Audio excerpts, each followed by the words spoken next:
Hi Mark, this is my HoneyNet setup here. I had the HoneyNet server running on DigitalOcean, and the Splunk servers there as well, and I also had a couple of honey pots there, a cowrie, two cowries, one in Singapore and one in New York. I tried a word pot as well. It wasn't very successful. I could get it right and back to Splunk, but there was nothing useful in it really. I also have a couple of honey pots running over on Amazon in a couple of different locations as well. I had Dionea and Snort and Cowrie. They're running in the Irish data centre. And then over in North Virginia, I had another instance of Cowrie. Again, I tried WordPod over there. Again, it wasn't very successful. The report.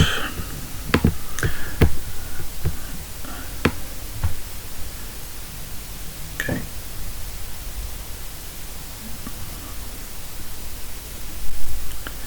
So the report just lists the different honey pots that I had and the OS they're running on, where they were running. The MHN, it's fairly easy to deploy once it works.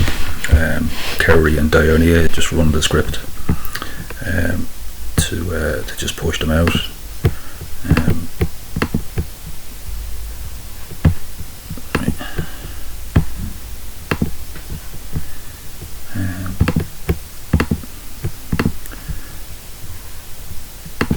Just deploying the sensors for the most part worked pretty okay. I tried WorkPod, that installed okay, but I couldn't get any useful information back from it. The POF that wouldn't deploy for me. I had to install that manually and then just add the HP forwarder onto it. Glasstop, I tried that as well. That didn't work for me. Snort and Cowrie though, which just went on straight away. Yeah, so report. The first one to look at is Cowrie. Standout one with this, I think, was how quickly it was attacked. Within seconds of them being switched on, there was entries in the logs.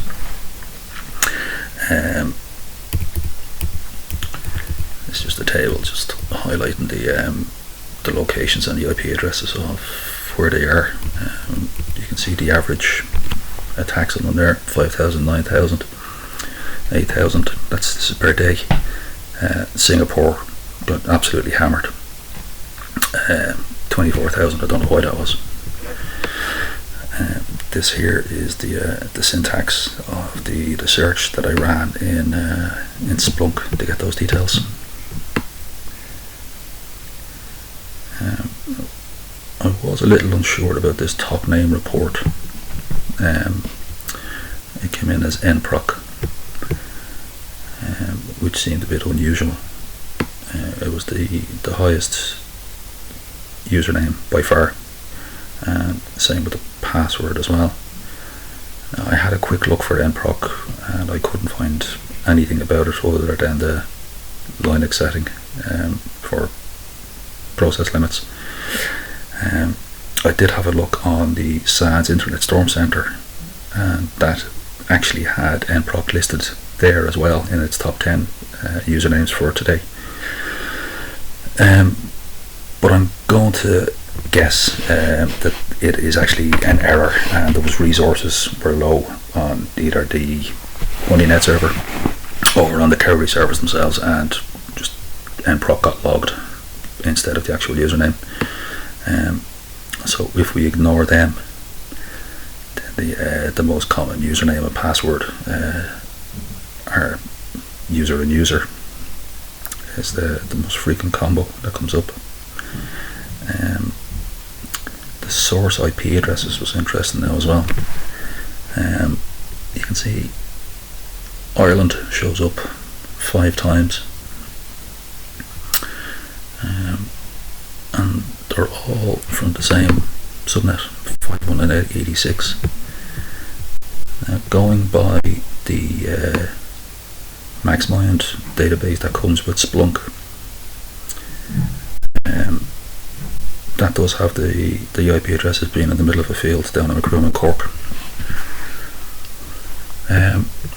I checked online on the right website, and it had it listed as belonging to a company in Amsterdam called Global Layer BV, and the contact details for it are for an ISP in Russia called St. Petersburg Internet Network.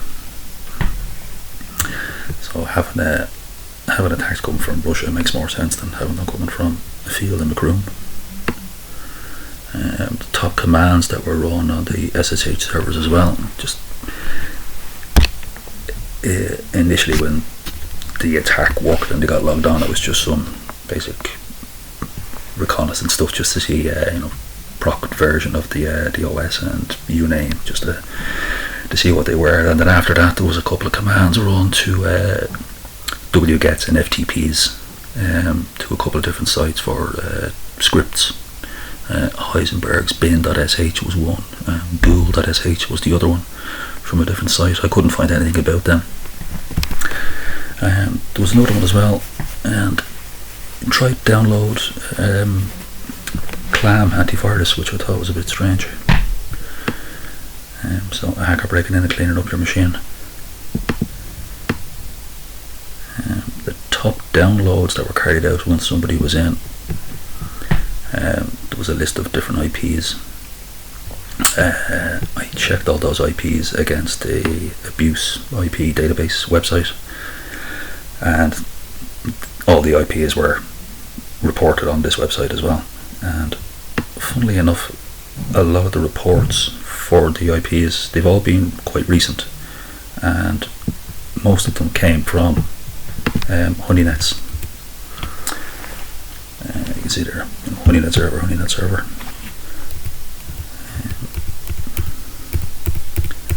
Thought that was interesting. Dianea was the other one. Dianea honeypot got absolutely hammered. You can run 20 odd different services and protocols on Dianea, but I just stuck to some of the major ones. SMB, Telnet, FTP, HTTP, MySQL. The SMB protocol was the busiest one there, but you can see it was up for just over 2 months, and what was that? Was that 36 million connections, or 3.6 million? There was loads of malware caught on it as well, uploaded to it. You can see that's the MD5s. We checked on Virus Total, just done a search against those, and most of it's ransomware, and they're actually variations all of the WannaCry ransomware. Just the top ports on the Dianea server, 35,444,431 connections on port 445. The next one is Telnet, and it's only 26,000. Then HTTP, FTP, and then we have HTTPS and MySQL.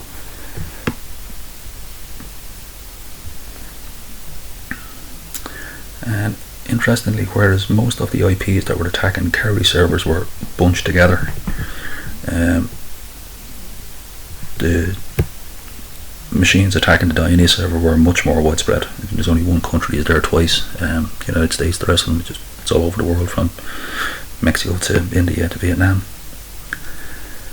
Again, I checked those IPs, and they were all on the abuse IP database website as well. That was definitely a bad actor.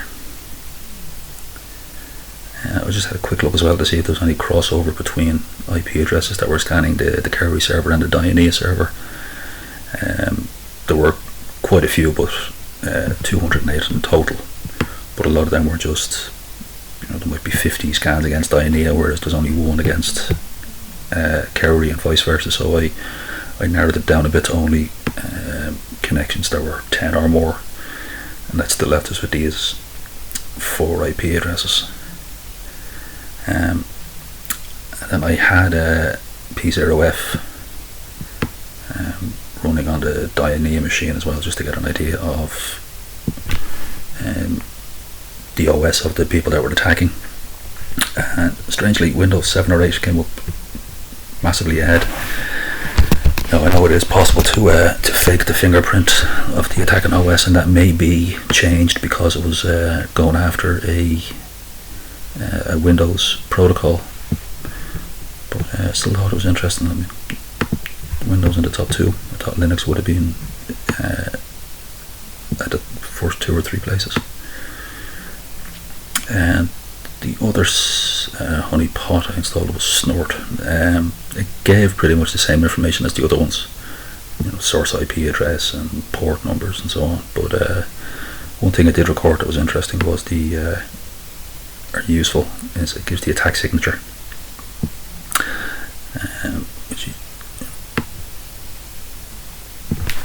So that's it.